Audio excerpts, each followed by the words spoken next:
दोस्तों, अजीबोगरीब आपने आवाज़ सुनी होगी, लेकिन ये दुनिया अभी भी अंधविश्वास से रहस्यमयी ही है। आज हम जो आपको कहानी सुनाने जा रहे हैं, ये कहानी है रोबोट डॉल की। रोबोट एक व्यक्ति का नाम होता है, डॉल तो प्यारी सी गुड़िया है ही। ये डॉल एक व्यक्ति न्यूयॉर्क में रह रहा था, उसके घर में एक नौकर था। नौकर अपने घर जा रहा था, मालिक के बेटे को एक गुड़िया गिफ्ट में देता है। बच्चा बहुत खुश होता है, लेके जाता है, उससे खेलना चालू कर देता है, लेकिन रात में उसे अपने सिरहाने रख के सो जाता है। रात में देखता है कि कमरे का जितना भी सामान है नीचे बिखरा हुआ है, उसमें से कई सारे सामान टूट चुके हैं। अब वो उसकी मम्मी पापा कमरे में आते हैं और चिल्लाना चालू करते हैं, रोबोट ये तुमने क्या किया। रोबोट कहता है कि मम्मी मैंने कुछ नहीं किया। डॉल उसके पास में कुर्सी पे रखी हुई होती है, उसे ये नहीं पता होता है कि सर ये किसने किया। फिर उसकी माँ होती है, वो सारा सामान सेट कर देती है, उसके बाद में फिर जाती है। अब रोबोट उस डॉल के साथ खेल रहा होता है। फिर रात हो जाती है, रात में फिर यही हरकत होती है। फिर उसकी माँ आती है, सुबह चिल्लाना चालू करती है, वो कहता है मैंने कुछ नहीं किया। ऐसे 2-3 दिन बीत जाते हैं। उसके बाद एक दिन उसकी माँ आती है और चिल्लाना चालू करती है कि रोबोट ये तुमने फिर क्यों फैला दिया। तब वो कहता है मम्मी मैंने कुछ नहीं किया है। और वो डॉल की तरफ नज़र घुमाता है तो देखता है जो डॉल होती है वो ऐसे अपनी पलकें चला रही होती है। अब रोबोट बड़ी तेज़ से चिल्लाता है और कहता है मम्मी ये रोबोट अपनी पलकें चला रही है, ये बातें करना चाह रही है। अब उसकी मम्मी होती है, उसकी तरफ देखती है, उन्हें कुछ नहीं दिखता। वो कहती है इसका वहम होगा, और वो वहाँ से सही करके सामान चली जाती हैं। अब रोबोट उस डॉल से बातें करना चालू कर देता है। अब उसे डर नहीं लगता है, वो उससे बातें करना चालू कर देता है। अब जब भी वो कमरे में अकेले रहता है वो बात करना चालू कर देता है। उसकी माँ कई बार घर के बाहर जब ऐसे कमरे से बाहर रहती थी रोबोट और वो डॉल घर में रहती थी, तो देखती थी कि कोई दो आवाज़ें आ रही हैं। एक तो हमारे बेटे की आ रही है, लेकिन एक पता नहीं किसकी आ रही है जो कि बातें कर रही है। अब उसकी माँ जब आवाज़ सुनती है, लेकिन एक दिन अचानक ऐसा होता है कि वो डॉल कुर्सी से हट के यानी जाके खिड़की में बैठ जाती है। वो लोग आते जाते हैं, उनसे बातें करना चालू कर देती है। घर में शिकायत, रोबोट के घर में शिकायत करने आते हैं कि तुम्हारे जो खिड़की पे डॉल बैठी है वो बातें कर रही है, अजीबोगरीब आवाज़ निकाल रही है। बहुत परेशान होती हैं। आके देखते हैं तो जो डॉल हकीकत में वो खिड़की पे बैठी होती है, उसे उतार के कुर्सी पे फिर बैठा देते हैं। और फिर वो अपनी माँ से कहता है रोबोट की माँ मैं पहले से ही कहता था कि ये रोबोट ये यानी ये गुड़िया जो है ये बोलती है। अब उसकी माँ बहुत परेशान होती है, लेकिन करे तो क्या करे। जब अब मोहल्ला पड़ोस में जितने उसके पड़ोसी थे उनके घर में भी सामान टूटना बिखरना चालू हो जाता है। अब वहाँ से ये परेशान होकर घर खाली कर देते हैं और कहीं और चले जाते हैं रहने। जब कहीं और चले जाते हैं तो वहाँ फिर ये सारा सामान पैक करके संदूक में ले जाते हैं।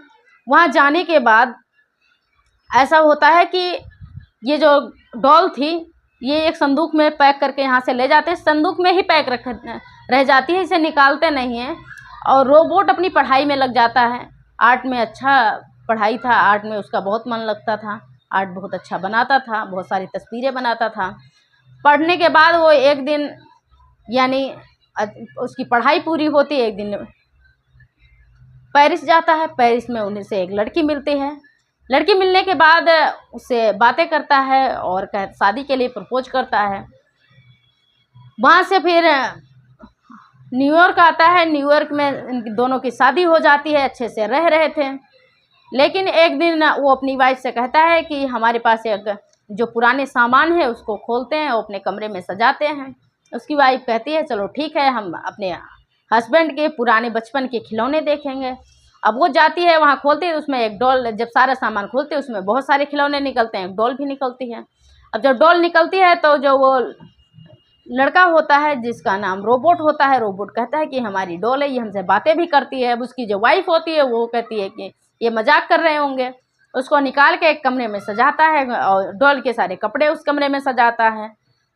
रात में उस कमरे में डॉल रहती है, अपना दूसरे कमरे में रहता है। लेकिन कभी कभी रात में जब काम करके ड्यूटी से आता है रोबोट तो डॉल के पास चला जाता है, वहाँ बातें करना चालू कर देता है, घंटों बातें करता है। उसके बाद वहाँ से आता है तो उसकी वाइफ एक दिन देखती, 2 दिन देखती, फिर सोचती है आखिर ये बातें किससे कर रहे हैं। फिर वो दरवाजे के बाहर आवाज़ जो लगाती है, तब वो वहाँ से निकल के आता है, कहता है डॉल से बातें कर रहे थे, हमें परेशान मत किया करो। अब ऐसा दोस्त रोबोट होता है, वो डॉल को छोड़ता नहीं है। अब जब भी वो उसे फुर्सत मिलती है और रात में जाता तो गेट लगा लेता है, फिर डॉल से बातें करता है। घंटों घंटों बात करने के बाद फिर बाहर निकलता है और जब सुबह उठती है उसकी वाइफ तो देखती है कमरे में सारा सामान फैला हुआ होता है। अब यहाँ भी पड़ोसियों में ऐसा टूटना फूटना, सामान बिखरना चालू हो गया। कभी खिड़की पे बैठती है, कभी कहीं बैठती है। जो रोबोट होते हैं उनकी 1976 में एक दिन उनकी डेथ हो जाती है। फिर उनकी जो वाइफ होती हैं वो रहती हैं, वो डॉल को क्या करें, उनसे वो और परेशान ही थी।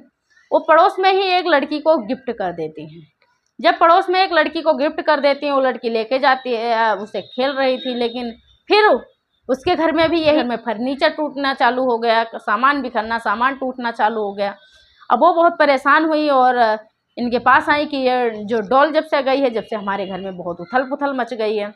उन्होंने सच्चाई से सारी बातें बता दी कि हमारे घर में भी ऐसा हो रहा था, हमारे हस्बैंड को किसी ने गिफ्ट दिया था, तब से वो भी इससे लगाव कर रहे थे। उन्होंने कहा जब ये इसमें ऐसी बात है तो इसमें किसी की आत्मा है, हम इसे नहीं रखेंगे। वो एक म्यूजियम वाले को बुलाते हैं और म्यूजियम में वो डॉल दे देते हैं। वो डॉल आज भी फ्लोरिडा मैट्यूम ईस्ट के म्यूजियम में रखा हुआ है। लेकिन जब वो म्यूजियम में भी रखा गया तो वहाँ पे फिर तोड़फोड़ होना चालू हो गया।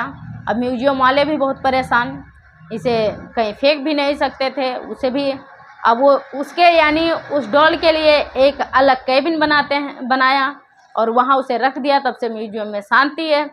लेकिन जो भी कोई वहाँ जाता है उस डॉल को देखने, अगर बिना उसके परमिशन के उसकी फ़ोटो क्लिक कर लेता है तो उसकी फ़ोटो भी डिलीट हो जाती है।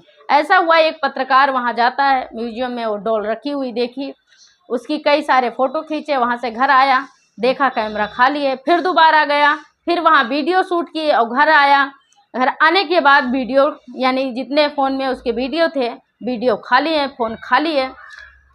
फिर वहाँ से जाने के बाद वो म्यूजियम वाले से बात करता है, वो कहता है कि हम 2 बार यहाँ से फ़ोटो वीडियो ले गए थे लेकिन हमारी कैमरा खाली है। तो उसने कहा जो ये डॉल है इसके बिना मर्जी के अगर कोई इसका फ़ोटो खींचता है तो उसके बिना मर्जी के, एक कैद भले ही, लेकिन इसके बिना मर्जी के यहाँ कोई कुछ कर नहीं सकता। इससे एक बार परमिशन लेके देखो। वो जाता है वहाँ, उससे पूछता है कि यानी रोबोट डॉल, मैं आपका पिक्चर क्लिक करना चाहता हूँ, वीडियो शूट करना चाहता हूँ, क्या कर लूँ? और जब वो वीडियो बनाता है, घर जाता है तो उसकी वीडियो सेव रहती है। एक मीडिया में भी आती है, टीवी चैनल्स में दिखाए जाते हैं, इस पर कई सारी कहानियां बनी हैं। दोस्तों इस कहानी पर आपका क्या राय है कमेंट में ज़रूर लिखें। चैनल को सब्सक्राइब करें। मैं सुधा तिवारी आपके साथ, आप देख रहे थे CA10 न्यूज़ नेटवर्क।